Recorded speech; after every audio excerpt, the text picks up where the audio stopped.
thank you so much, GeoDC, for hosting this and organizing this, and thanks to Tom for letting me speak today.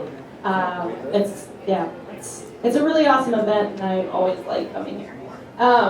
So I think the previous two folks explained how maps can really put stories in context and bring them to life. And what I want to talk about now is how they can, how maps can break the news. So I'm a data journalist, and I work with an open data platform called Resource Watch.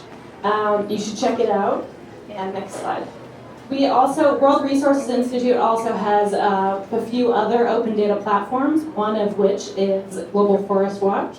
And this is an example of how maps can make the news. So this example is from back in 2013, when satellites basically picked up tree cover loss in the Peruvian Amazon. So a researcher from the Amazon Conservation Association did an analysis of satellite data to find out that there have been thousands of hectares of tree cover loss that happened in the Peruvian Amazon in 2013. And it just so happened to be really close to where a chocolate company was setting up operations in Peru. So next slide.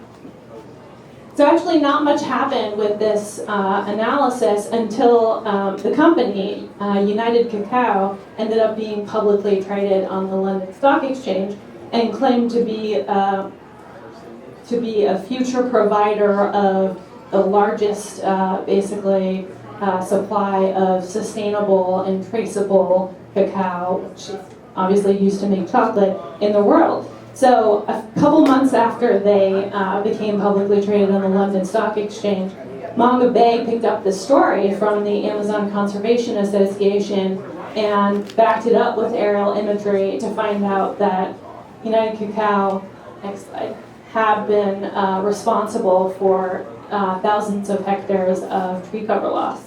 And so this story was picked up by a number of outlets, and eventually, not immediately after this, but eventually the Peruvian government ended up prosecuting United Cacao, and they got pulled from the London Stock Exchange.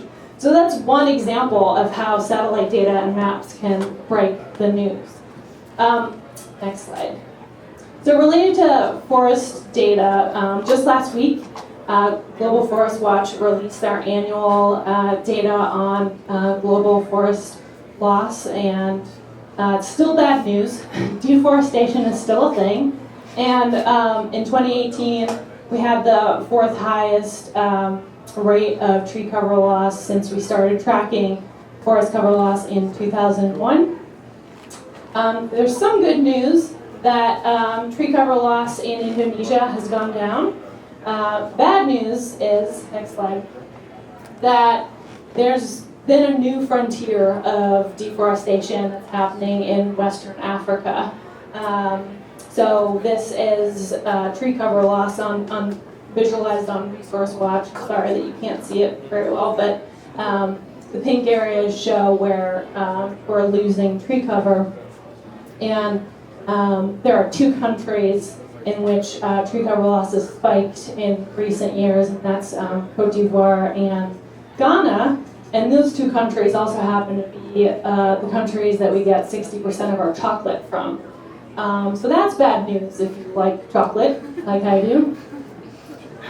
So Global Forest Watch is kind of a niche platform that we have on World Resources Institute, but we have a few others like Aqueduct that track water. We have a number of data platforms, but we wanted one place where we could look at all of the different things that we research at World Resources Institute. We have a food program, water, ocean, energy, cities. We basically cover it all. So that's why a year ago, we introduced a new open data platform called Resource Watch. So on Resource Watch, we want to track not just natural resources, but also commerce and people and human development broadly. So on Resource Watch, we have over 260 open data sets, and 42 of which are near real time, which means they're updated daily or hourly, depending on the specific data set. Next slide.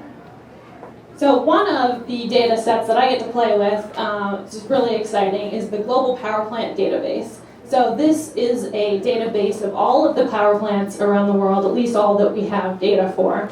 And not only can you see the location of different power plants, you can also see their fuel type, their capacity, etc. And this data set is, I think, the best freely available data set on global power plants. So we can use this data set to also tell stories. Next slide. You can zoom into specific locations, like in China, and look at different power plants and their capacity. As you know, a lot of these power plants require water to cool them down. So especially coal and nuclear power plants require a lot of water to cool. So next slide. So we can bring in data from our aqueduct team on water stress to look at how water stress is basically threatening the operation of power plants around the world. So last year, next slide, we released a report that found about half of the world's thermal power plants are located within water-stressed areas. And this is especially concerning in places like India, next slide, where there are a lot of thermal power plants and there's a lot of water stress too.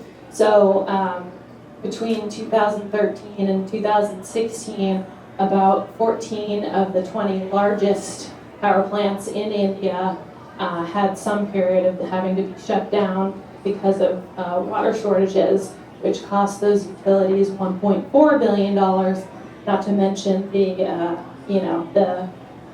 cost of human well-being.